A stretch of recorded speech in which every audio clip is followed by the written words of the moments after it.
Gauteng, how's it going? Welcome aboard. Hey, it is I, TJ.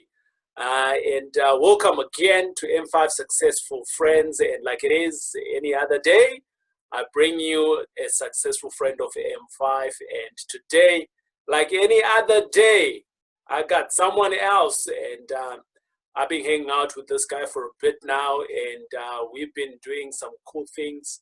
He is out in a small town called Sasolburg. But the world has grown so much where that, or should I say, it has come together, even though it has grown apart with the technology. And we've been close by. I speak to this guy much more often that he almost feels like he stays next door.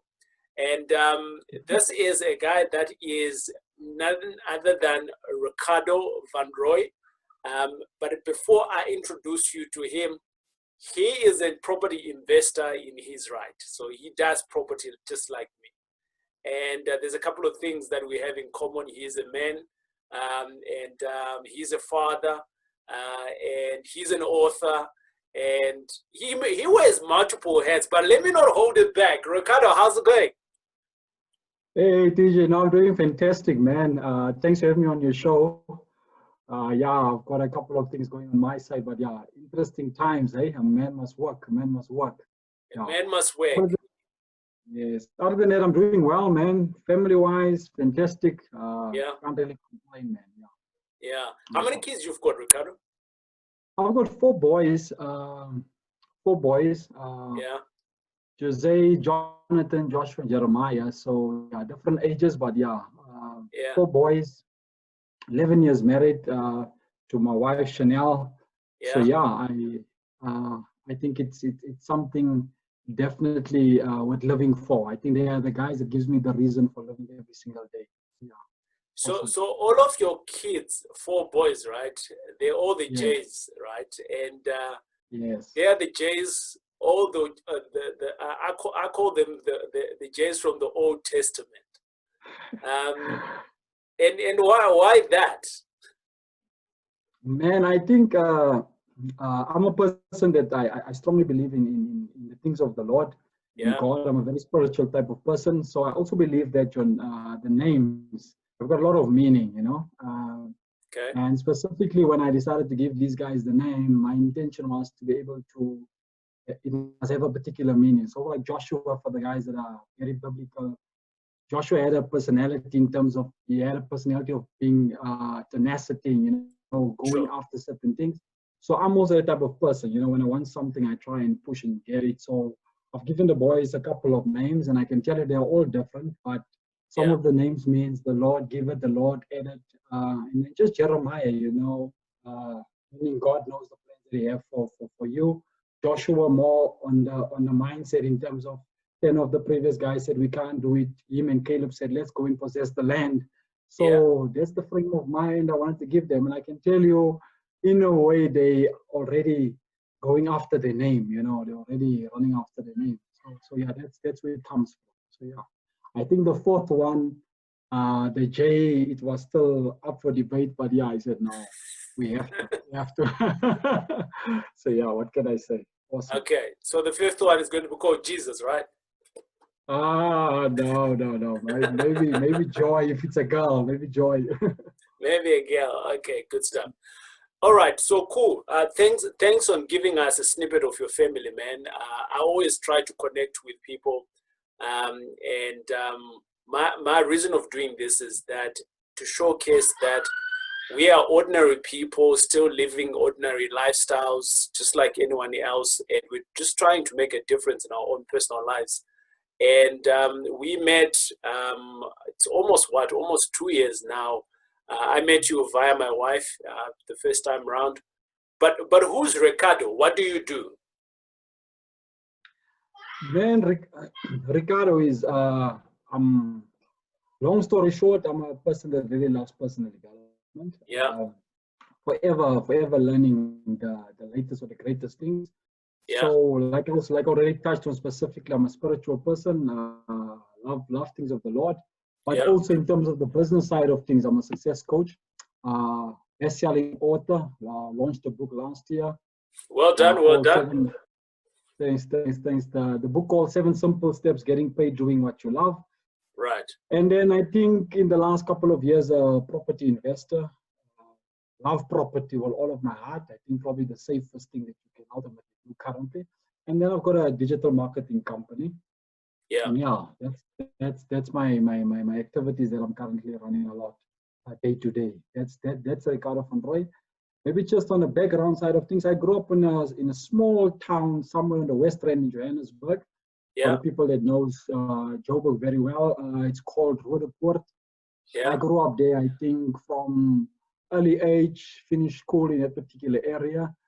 Love the area, but I think, you know, growing up in a colored township type of a scene, I think, you know, every area has got its own challenges, you know, and I think poverty at the end of the day will ultimately try and keep you down there, not for you to reach particular goals, you know. So that's where I grew up, finished matric, high school, somewhere along those lines in, I think, 2002, 2003. Set to leave the house because I think because of financial situations, decided, no, let me go and look for a job.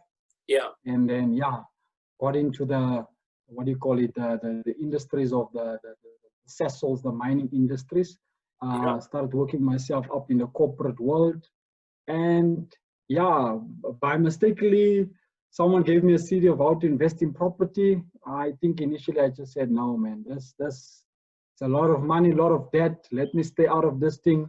But yeah, long story short, I can honestly say, if I look back now, I'm definitely very, very, very, very, very, very happy. You know, so yeah, very happy that I've actually gone and started investing in property. Yeah. Awesome stuff.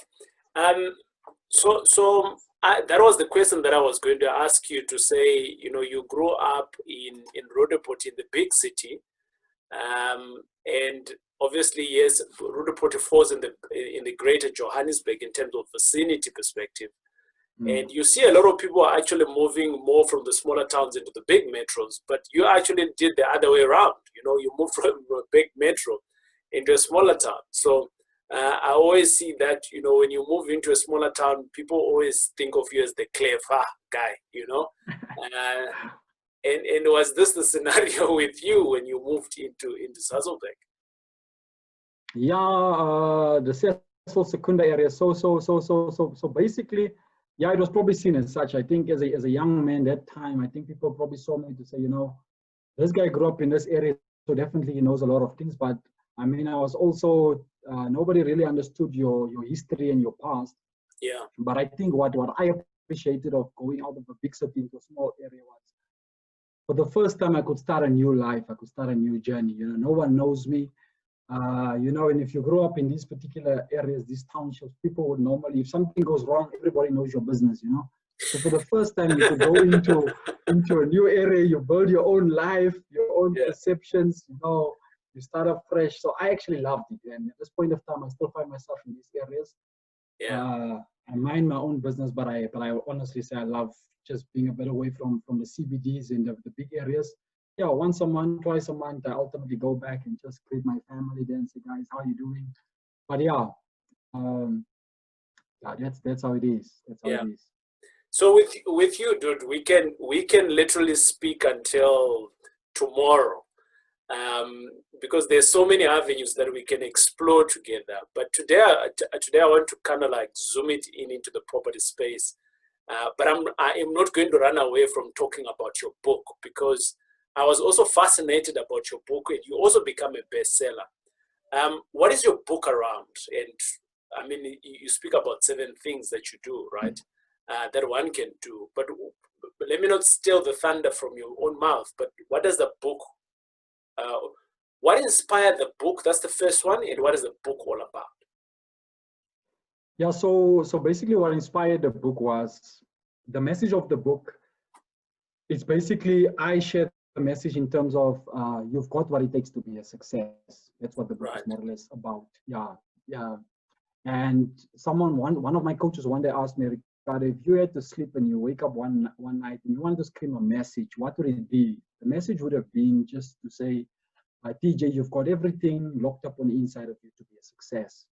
Right. The challenge is just in today's life, people don't realize what they've got, what is locked up on the inside of them, what God has given them. So my book is more along the lines to say that your gift will make room for you. The passions that you've got in your life, it's not just there by chance or by mistake. It is definitely there for a divine purpose or for a greater calling. And I'm just saying, if you can fan that flame, if you can put all your energy and effort into that particular thing, you can get paid doing what you love. You understand what I'm saying? Like myself, I love property, I love digital marketing, those type of things. But also, the book touches on everything that I've gone through from a youngster up until now. Still recalling those days when I sat in the Roodepoort area, coming up from the place whereby growing up with poverty, couldn't have what I wanted to have. So I just looked at my success story, you know, my story, what happened. So one of the chapters in my book, it starts along the lines in terms of, what do you want, you know? I think it's important for you to know what do you want. Right. And then also another chapter talks about, you know, writing down the vision. Something that I discovered in my life was, and I've also seen a lot of successful people doing it, is writing down specifically what you want. Amazingly, 10 years ago, coming up, reaching a certain level of success, I actually realized every single thing that I wrote down actually materialized, you know. Sure. Until this day, it's a principle that I apply in my life. So that is something that I touch in my book. And then it talks about, you know, mindsets. You know what, I strongly believe wherever you find yourself currently and where you want to get to in life, it's just a mindset issue, you know. It's just, I mean, if you want to, irrespective of which area of your life, whether you want to have a successful marriage or you want to be a successful business guy or a successful entrepreneur or an investor, it's really just a matter of trying to tap into the mindset of the guy that already you want to become. So if you want to be the next TJ that's owning a lot of properties, how does he perceive? How does he look at things? How does he handle things? What is his mindset? If you can get to that particular level in terms of his frame of mind, man, the sky is the limit. You can definitely become all that you want to be. So that's talking about mindsets. You know what? How do you change your mindset, your perception? Because that which you don't know will ultimately hurt you. You know, if you don't know, you don't know. You're gonna remain poor. So that's along the line. So we talked about mindsets, taking action. You know, but I think my second last chapter, it talks about getting a coach. You know, so even in my own company, in my own business, I strongly believe if you want to fast track your success, you need to find a coach, someone that has already gone before you, you know, and I'm very encouraged by your podcast, because this is a part of it, you know, an element of it where you tell people, you know, speak to some people that has already gotten the success, 100%. and then definitely you'll get greater success. Why do you want to go learn the hard way? So currently in my life, I've got a couple of coaches, you know, I go and learn from the best and I go and implement. And then I think lastly, so Ricardo, if I may hold you there, right? The question I want to ask you is that you're a success coach, but you also have coaches. Correct. I mean, if you know, someone actually asked me that question the other day. He says to me, if you're a coach, so why do you need a coach?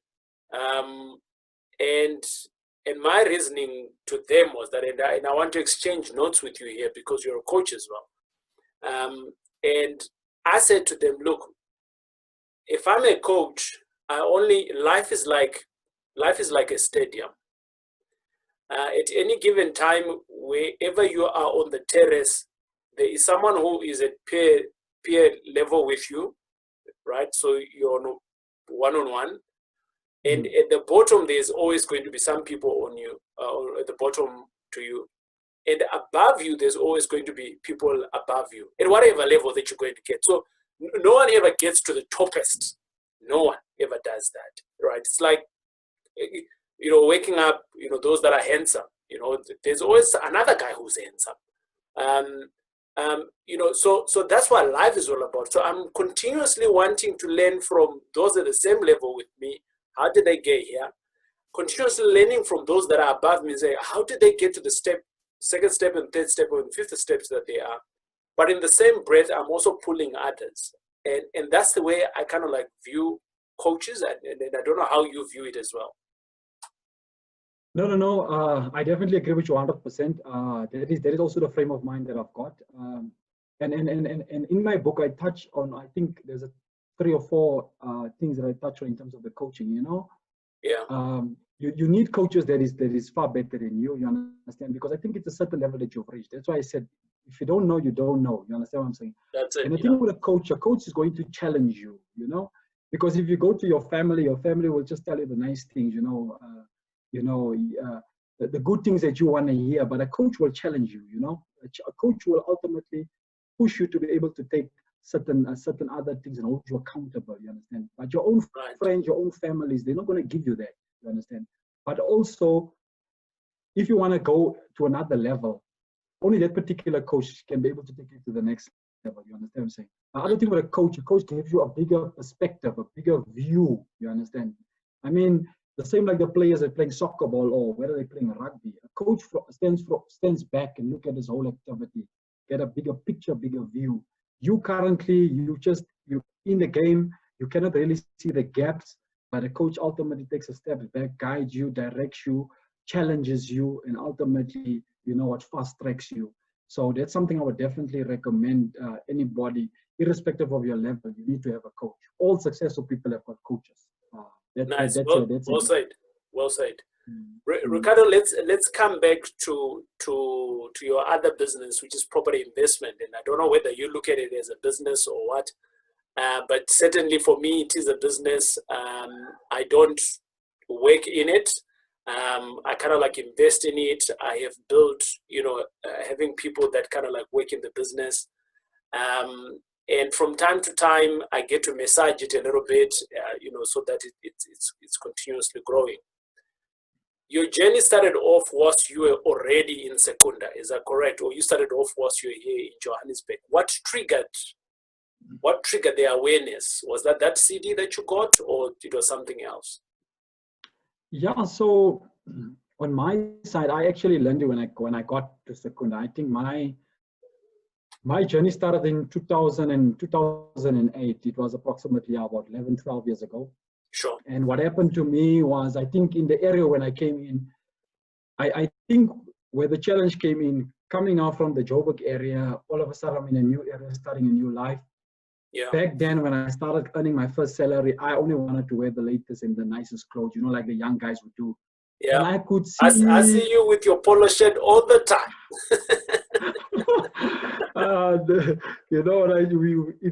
It's now it's currently part of life, but yeah. So back then, my frame of mind was, you know what, let me just buy what I couldn't have back then. But something that I realized in the area was that when I came in, Ricardo, hold on. Before you jump on into the area, you just said something important there. You got your job and now you're in control of your money, and you're saying, I just want to buy what I couldn't have. Yes. Is that a bad thing or a good thing? Man, I think you go through certain levels of your life. You understand? Right. Currently, I've completely changed. Most of my finances and money, I would tell you definitely, it's about 90% goes into property. But I think you go through a certain level of your life, and I think it depends how you've been raised and how you've been brought up. When I started that time, all I wanted was basically, to have these nice clothes, pair of Levi's, those type of things I couldn't have. But so it's really a 50-50 things. But I think now when you have the resources and the money, you need to be very wise in terms of what you do to finances. I agree with you. So I said the other day to Genevieve, I think it was about 3 days ago, and I said to her, babe, you know what? Life is in different phases, right? In some phase, you want to be at the bottom, and you not want to be at the bottom, but you be at the bottom, and you go up. It's valleys, right, as you're going around. And we were talking actually about a game in the house that we've got, 60 seconds. So my wife says, I said, I don't know how to play 60 seconds. I've never played it before. And she says, you've never played it before? I said, yes, I've never played it before. She says, oh, even when you're growing up? I said, yes, that was part of my before as well. So, and she says, oh, but like, didn't you have friends and things like that you had? And I said, no, we were like so poor that, we didn't have. And she says, yeah, we were also poor, but we had second hands, And I said, yeah, but poverty comes in different levels. You know what I mean? But now that we fairly have, where do we strike the balance of getting what we never had and balancing off in creating the future that we want? All right. So is it that I earn 100 Rand, and 100 Rand, of my 100 Rand, I'm going to throw in 80% of my 100 Rand all the way into creating the future that I want? Or am I doing a 50-50? Or am I doing a 70-30? So everyone has their own balance in which how they're going to strike that, right? Because you still need to live today. You still need to have bacon on the table today, right? And you still have to look good today, you know? Yes. You can't sacrifice everything for tomorrow. So yeah, but I like the way that you've just said it there. But why 90% of your money is now going into property? Why? Man, for me, currently, honestly, I think for me, it's more about recurring, you know, having a multiple streams of income. But Sure. also at the same time, I think it's either property or it's education, you know. Okay. One thing I have learned, you know what, a breakthrough always comes before education. That's something I've learned again. And now that's again from my life, coming along the lines to say, you know, the more I learn, the more I earn, you know. And basically, the reason I've gone into property was because of this income, you know, always to have this passive income coming consistently into my life. So that's why it's mostly in property. And like I also said, for me, it's the safest thing. I spoke yesterday to someone that asked me to invest in a certain thing else. And I said, you know what? I understand people are making money out of that. The thing is, I don't have the skill and the competency in terms of a particular field. I'm just saying no one can run away with my property overnight. There's no way. You understand? So I'm saying, yeah. I like that. So I just, yeah. So, no one can run away with my property. No one can. You know, you can have other issues and challenges, but I said no one can run over a property. So for me, it's honestly the safest. It's the easiest, you know. And also, if I look at the banks and the financing and those type of things, you know, banks will break their back just to be able to finance the property for you. So sure. I like it. I honestly like it, and I think even in my other businesses that I've got, most of my goal is generate income, goes into property, and then let this thing build. You understand? Your wealth continues to grow. I think it's, for me, simple is better. You know what? Don't complicate things, just keep it simple. And property gives you that opportunity. So yeah, like I said, TJ, for me, honestly, back in those days, someone gave me a CD. I was very fortunate to listen to the CD, but I can honestly tell you, for your listeners also, back then, I said to myself, this is that. I don't want to get involved here. I like my nice clothing. I like this nice life I'm living. I've got money, you know, I don't want to hear anything about property. And amazingly, when I learned, or when I saw this, I said, but this is something I can actually do. You know, it's a simple concept. And from there, I've actually gone and shared with a couple of friends, taught some of the students just how to start investing in property. But I can honestly say, I mean, from 2008 up until now, I've got my own number that I've purchased. And it's definitely working for me. It's definitely working for me. Yeah, but I can also say I've also gone, like I said, and learned from a couple of different guys. Tweaked what I said. No, this is not my appetite. Like, for argument's sake, some guys will speculate, some guys will just invest. Me, I'm a long-term investor. No, I just keep it long-term and run with it. You know, run with it. Yeah. Okay, so that was going to be my next questions in terms of your investment style or strategies. What is it you want to unpack it for us? What is it exactly that you do? So you said you're a long-term investor, but what does that mean? How do you invest? What kind of projects do you invest in, and why that way? Yeah, so on my side, what I have found much more easier is entry-level properties. So meaning your 1-bedroom, your 2-bedroom, those type of ones. Also, ideally, those ones that is very close to me, that I can be able to just drive past and have a look at what's ultimately happening. But I think one of the reasons why I've gone into a smaller type of a market is because, I mean, many youngsters, you know, they leave home, they go into this property. So what I've also seen in my career with property is that I will always have tenants. These places are much more easier to have tenants, you understand? Okay. Than to buy a luxury property, and then all of a sudden, you know, you need to, you've got this big bond, and at the same time, you need a family to move in there. But if I've got a 1 or 2 bedroom property, you know, youngsters, they move around, they're starting their job, those type of things. So I will always have that. And it's easier to fill the property, you understand? It's easier Sure. to fill the property. So that's something that I've looked at. That is more or less my style.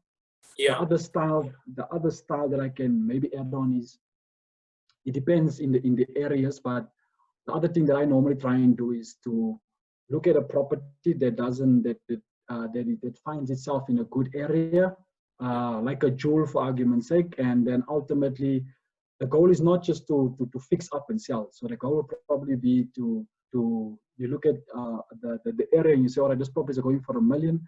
Can I buy a property for 650, 700,000? And then ultimately just add value onto the property, and when the time is right, pull out and go and purchase more properties. You understand that type of a setup. Right. What has worked for me very, very well is in terms of, if I find a property that I get at a very good price, I would look at how can I maximize my income on that land, on that property.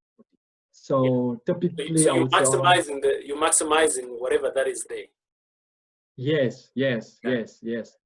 So that would be typically where I convert a particular garage into a granny flat to be able to, you understand, something like that. Or there's an looking at existing plans, calling in the architect guys and say, guys, how can we tweak this to optimize? You understand, still make it legally, but to optimize to get the most out of this particular property. So that is more or less my strategy. So it has never been about adding value and selling and make a quick buck. It's never been along those lines. Because what I have learned in my journey is that what is expensive today will be cheap tomorrow. So meaning, as much as I want this particular property today, let's say it's 800,000, it's expensive to me to be able to purchase it now. But 20 years from now, that property that's 800,000 now could easily be about 2 million or 3 million, you understand? So long term, I will be better off than selling it, because if I sell it now, I will never have it again. I will never have the possibility of income or capital growth, depending on what your goal is at the end of the day. So for me, it's really cash is king, income, holding it as long as possible, and when other good properties come, purchase and optimize. That's my main goal. Yeah. Ricardo, how do you manage the properties? So are you buying on your own, you and your wife, or is it in a business? Are you running it as a business? And how do you structure that? Yeah, so I see property investments as a business, and every unit that I've got, it is like a tap that ultimately pours out income. So it's definitely a business. Yeah. Some of my property deals, it depends how structured it, but most of them is structured in terms of trusts. There's also something that I've learned. So most of them is in trusts. Initially, when I started, I first bought on my own name. Then later, me and my wife started purchasing together. When I got into this thing full-fledged, I learned, listen, there's a better way in terms of having trust structures just to protect my assets, my family, because I've got a big family. So just to be able to protect that, if something has to go wrong, you know what, there shouldn't be a knock-on effect. You understand? So I'm very big in trusts, and I can definitely advise people to go and have a look and just understand what is happening with trusts. But yeah, I think for me that's the way to go. That's how I ultimately run my business. Okay, I like your strategy, and I like the way you structure things. Do you buy in your 2 beds, 1 bath? Are you buying in complexes, or are these freestanding houses? Yeah. So. Or you got a variety in terms of your portfolio? Now I've got a bit of a variety, but most of them is more or less townhouses, because over time, what I've seen, I mean, even if you go look at stats currently at our major banks, you'll be able to see, you know what, townhouses, those things has outperformed any market mostly at this point of time, you know. It depends what you specialize in. But what I do is, it could be in townhouses. Some is in complexes, because there's a perception it's safe on the inside. It isn't really safer, but that's the perception. Yeah. So I've got a few there. Some of them you'll find, like your normal standard flats, you understand, that you currently got. And then I've got a couple that specifically, like a freestanding house, in a particular area. Yeah. If the sums just make sense, I normally on a Sunday afternoon, I drive around here, or take the family, say, let's take a drive down to East Rand, and we take a drive around there. And like I said, then I look for these particular jewels. The area is beautiful, nice houses, but I see this one, that I can just see, there's no fence, grass is high, and then I go and look for these particular ones. But so that's more or less my type of portfolio that I currently focus on. Yeah. Ricardo, when you started off, I'm just looking at you, a guy from the hood. And when you started off, I remember when I started off, I was working at that time, but to explain to family and friends, it was such a big mission in terms of explaining them on what this was all about. Say, I'm doing this as a business. I got a lot of family members almost like, coming out with knives. You can't do this. It's not right. You're going to go bankrupt. And I look at my journey, and some of them now are my biggest cheerleaders now that it's working, right? And I would like almost to think that I always want to find out from other people, when they started off, was there support, or they were more, don't do that, from your immediate family and friends, kind of like, I remember when I spoke to my mom around this, she didn't comment much. She just said, let's see, maybe it might work. But the tone was like, you want to leave your work? So the tone was not right. Though she was saying something else different. How did that one come across to you in your circle? Man, I think maybe probably from to relate to your story, I think from my mom's side, when I shared the story to her, I think she received it well. I think she received it well. But I think also growing up in a family, my mother growing up with a stepfather, they also had their own first property, you understand, paid it off very fast. So when I shared to them owning multiple properties, it was something new. Yeah. But I can still recall, I think, my mom was fairly fine with it, I didn't have so much flack. My first property deal that I did, I think when I came into this particular area, I can tell you, I got a lot of flack, not just from family, but also the community, because people started knowing me. When I purchased the first property, back then, the sums just made sense to me. And someone said to me, man, do you know the house? Do you know who was staying in that house? And I'm just saying 1 + 1 is 2. Here's a deal. That's all I'm seeing. Yeah. But even today, I think everybody doesn't really understand the principle of what's happening. They're just seeing the houses, but they don't really understand long term. How can this thing make you really wealthy? But also from my best self, my wife, to explain the concept. I think back then it was a bit challenging, but now when we look at what the goal is, what is the plan long term, when the boys are all 20, what is the plan? It really makes sense, you understand? But also I share, when I try to explain people how to invest in property, if I may share, this is what opened my eyes. And it may not always be as such, it depends the areas and the markets and a lot of things. But what opened my eyes in terms of property was, I realized that, for argument's sake, I love resort type of settings, sitting at a dam, and just being calm, relaxed, peaceful.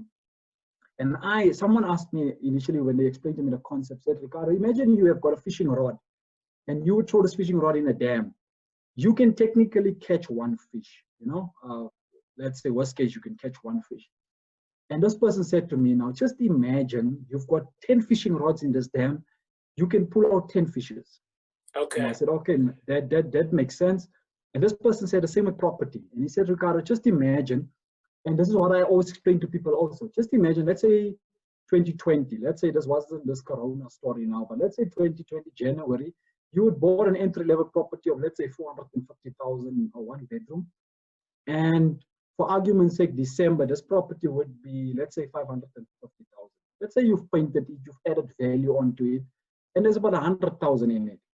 Yeah. So and I always make this analogy, and I said, you know what? So this is 100,000 that is already in one fishing rod. If I had 10, it's about $1 million, you know. Yeah. And I said, man, who's going to pay me $1 million per year, or every second year, or every third year? Yeah. You know, and that is doing nothing. And I mean, I can be sleeping.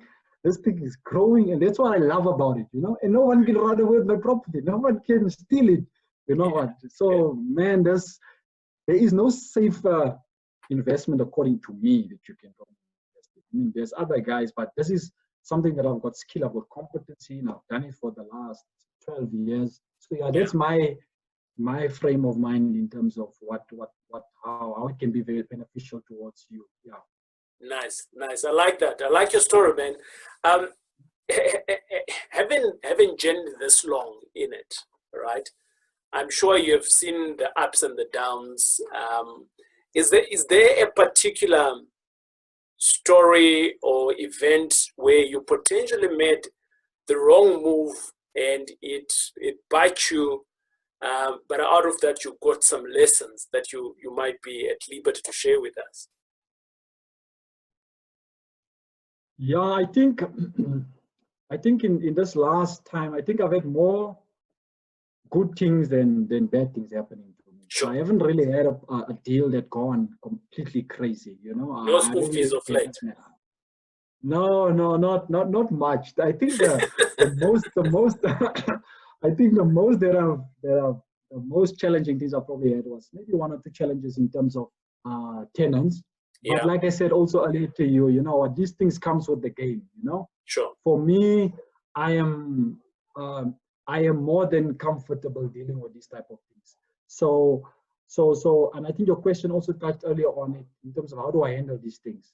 Most of the properties is either outsourced for letting agents to run it. There is probably one or two that I just look at because of the sensitivity along the lines, but most of them is outsourced. But what I've picked up, probably your tenant issues that you'll probably have is because of your due diligence, for argument's sake. That's something that I've learned in the last 10 years. Sometimes just I probably had one or two that really was not well. The good thing was what I am fairly comfortable with learning the lessons. I think 2 years back I had 2 or 3 guys taking me to, what do you call this thing, tribunal. Yeah. Now it was a very small thing, but I was up for the challenge. I've been there as well. Don't worry. So I was up for the challenge, man. And you know, after I spoke to my lady also concerning these things, she said, you know what, just let this thing go. I said, no, man. This is my long-term business, you know. So let me go there. Let's see what happens. You know, let's go and see. And I said, I'm this type of person, TJ. I look at my problems and I always ask myself, what's the worst that can happen? You know? Then you evaluate it based on that and then you move on. So when I had a scenario, I said, guys, what's the worst? It's either I have to pay out the deposits or whatever. And I can tell you I've learned something seriously out of that, because the guys who was at tribunal actually explained to me 2 or 3 laws. So I was fairly well covered, but there was a third law, this Consumer Protection Act, that actually overrode all of these other contracts and certain things, you understand, meaning making my contract actually null and void at the end of the day. But I mean, the worst thing that could have happened was for me to pay out a particular deposit, and I learned my lessons from there, but it hasn't stopped me, you know. I also see every lessons that I learn in properties, because where do I see myself long-term? Long-term, I see myself as an extremely successful, wealthy type of person. Property is one of those things that can get me there. You understand? Sure. It's part of the game. It's part of what you need to learn. If you don't want to be extremely wealthy, man, then don't get involved in property. It comes with that. If you want to be a soccer player or rugby player, man, you're going to have some injuries. But I mean, I see my life. It's better. I can have a bruise, but I can be wealthy. You know, it's Yeah. fine. You know, Yeah. I always share with some of my friends along these lines. You know, as long as you're alive, you will always have problems. You know, you'll always have problems. And I always share with my friends. I say, you know, I can rather have money and have problems than to have no money and I must still have problems. You understand what I'm saying? So I can rather find myself somewhere in Mauritius having all of these problems, but at least I can sit with my wife and say, you know what, okay, we've got this problem now. I'm relaxed. Yeah. So how do we deal with this thing, you know? Then to sit somewhere and saying, whoa, how do I deal with this thing? So that's how I look at property investments, you know? That's how I Nice. look at my Nice. challenges, yeah. Okay, cool stuff. And Ricardo, on that, right? I just want to close off with the last question of asking you. You've been at it now 10, 12 years. What are some of the benefits that you know, because you're a vision guy, you know, you write things down and things like that, which I do, by the way, and I'm a serious advocate for that. I've got one of my black books here, and I always say to people, find a cool book that you're writing. You know, so I got a cool book, nice leather, and I write in all my goals in there. You know, and I write my goals in the morning, I write my goals in the evening. It's the same stuff that I'm writing. But what am I doing? I'm juggling my mind and reminding my mind that we still need to get there, right? And the more you write, the more you trigger in your mind, the faster you get there. You know, so I am very much like you. I use my phone to remind me what my vision is. I use my phone to remind me of my affirmations that I need to be doing. Every hour that reminder comes up. So there's a whole lot of things that I utilize, and a lot of devices and things that I do to help me. In my office, there is certain areas where my vision is there in different format. You know, so in one point it's in another picture, another point it's in writing, and I change those things regularly so that it doesn't just become the picture that's there. You know. I want it to have meaning to me, and that's why, you know, I like to do that. So for you having journeyed now 10 to 12 years, when you started off, your vision potentially was different to now. Yes. Or should I say, I don't want to say it's different. It has grown potentially. Now, what are some of the benefits that you have now started seeing, or that already you have realized? And please don't speak about your trip to Mauritius just before COVID, because I was like jealous, like, hey, dude, you are at the beach, white sand and clear water. What's going on? But what are some of those the visions, or should I say, some of the goals that you really set out and that you have now seen as benefits in your life today, or even if you realize it like 5, 6 years ago? But some of those things that you can now safely say, like, you know, I feel good that I started a couple of years ago, you know, and this is now I'm living into it. Yeah, I think TJ, I think specifically one of them that I can quickly touch on. I think my first property that I bought, I think at the age of 22, a very simple property that someone told me, hey, don't get involved with this property, you know what, and the numbers just work for me. I mean, one of the things that highlights for me specifically, even in this year, you know, that property generates approximately more or less about 11,500, you know, clean for me to this day. You know, that is an achievement on its own. You know, I mean, when I share with my wife normally these numbers, you know, it's something that I say, you know what, remember that's the time when I started concerning this thing, and look at what we have acquired currently. You know what, so that's definitely one of the things that I can honestly say. And I can tell you, based on also how I've structured certain things, many of these incomes have settled a lot of certain things, you know, to get myself to a certain level in terms of debt free. Whether the vehicles that I drive, you understand, it's all being settled. It's just now the properties and things. But also it has allowed me to stay in a particular area whereby I can give my kids and my sons what they ultimately deserve, you understand. Right. And one of the main reasons I've invested in property is so that when these boys are at the age of 20, you know what, they are well off, they are well sorted out. My lady is well sorted out, understand. But I can honestly tell you, one thing that property has helped me in the last couple of years is also just to, besides changing my life, but also to give me a different mindset and also to help me develop myself, you understand? Because most of the funds also that I get, I'm a strong learner in terms of education, personal development, you know. It's a must. It's definitely a must. You must continuously work on yourself. So that's definitely some of the benefits, but also just the fact that you get a lot of tax breaks. You know, you can always deduct all of these things. You know, all the courses that we attend. You know, you can always say in the production of income. You understand the tax breaks. You know, so man, you should. I would definitely encourage anybody, you know what, learn how to invest in property and get into it, because the benefits is just definitely amazing to be part of it. Yeah. Nice, I like it. Ricardo, well done on your journey, man. It is inspiring. The last question that I know that I said it was the last question on the question that I just asked you now, but I got a follow-up question to this last question, which is, how often then do you go out to learn? Man, if I have to tell you that, it will probably be a shocking thing, eh? Yeah. I learn a lot. I think people that really knows me, I learn a lot. I can tell you, I'm a type of person, 2, 3 in the morning, I'm up, sitting on my laptop, always busy with online courses. Yeah, no, I love to learn, man. I think if you have to look at my spending now, it will probably be a lot on education, coaching and learning. Now it's a lot. It's definitely a lot. I can tell you this morning, I think roughly about 4 in the morning, you know, when the family sleeps, and I say, all right, let me get myself up. I would sit and learn, you know, from the best. So education is king, you know, education is king. Learn from the best.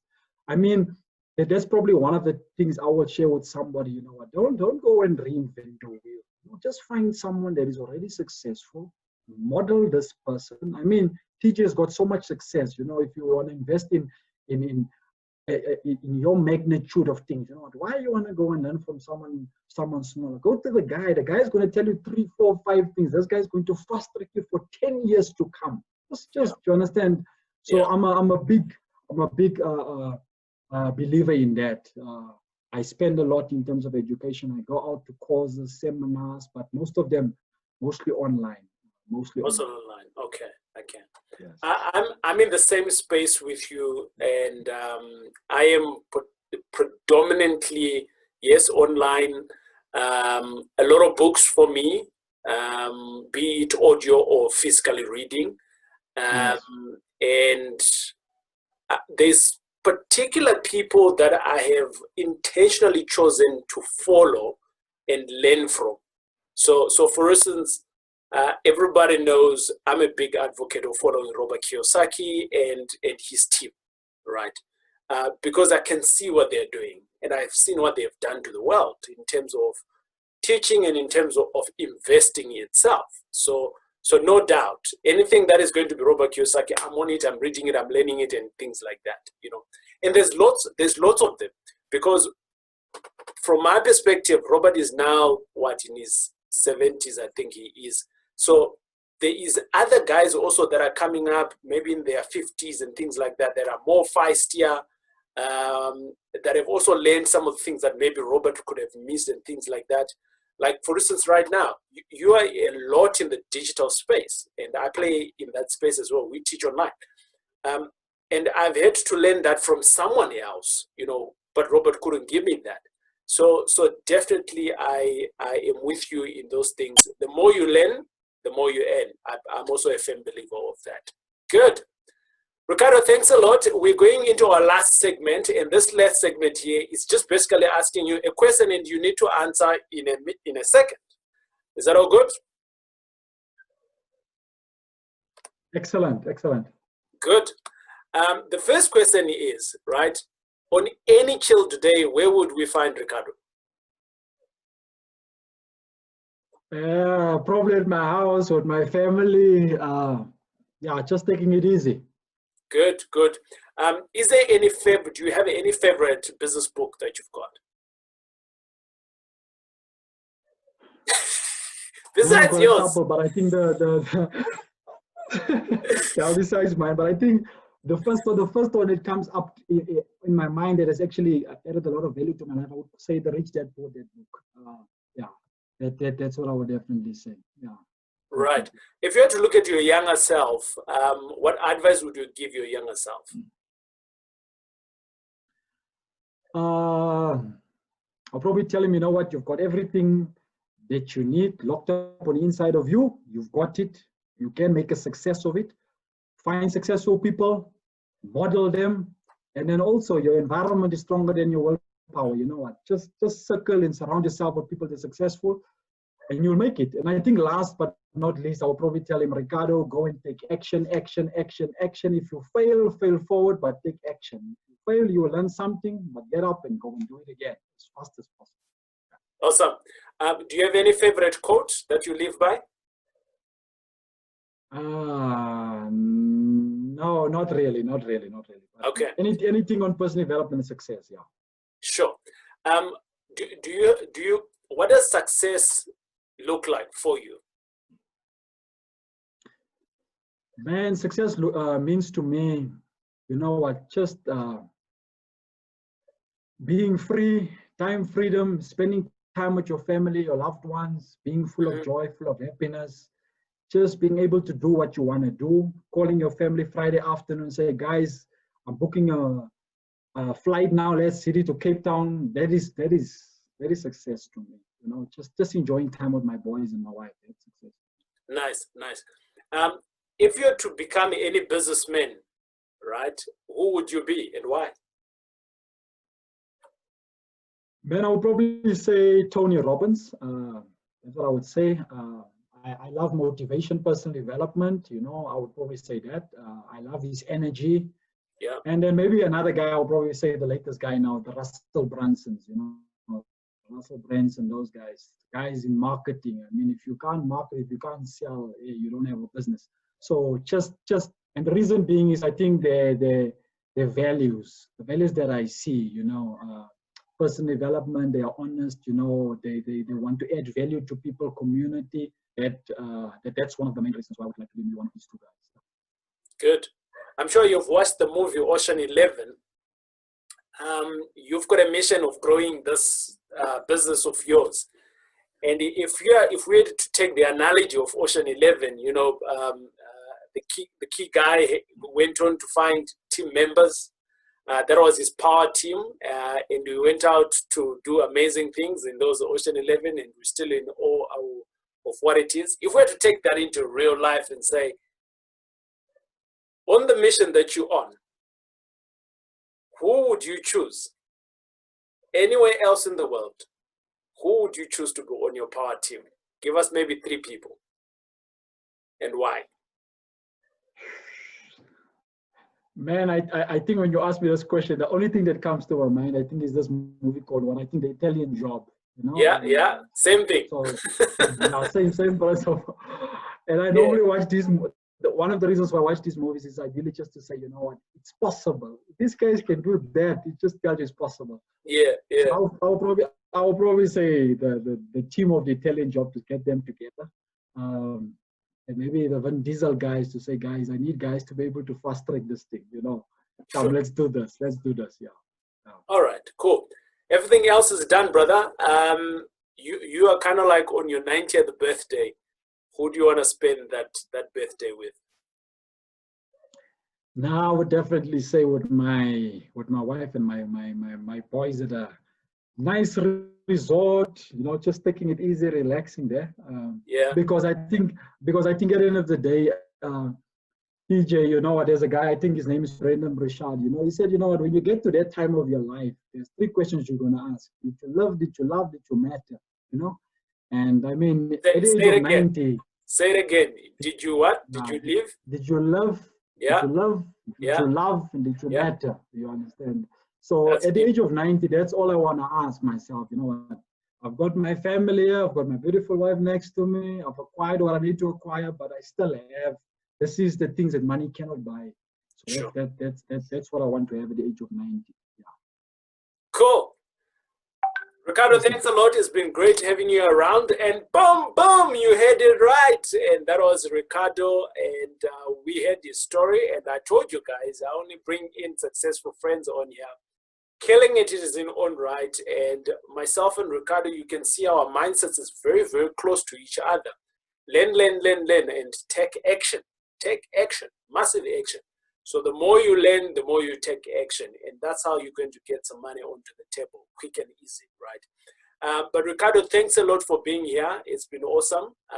Good luck with your book.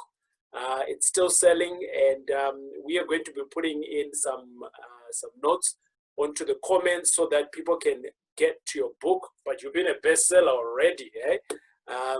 And I'm hoping that people can have some value out of that book. And if you want to reach out to Ricardo, we are going to be putting in some notes as well in terms of how you can reach out to him. Any closing words from you, Ricardo? Yeah, no, thanks, TJ, for having me on your podcast, man. If the guys want to reach out to me, you can reach out to me on Ricardo Van Rooi.com.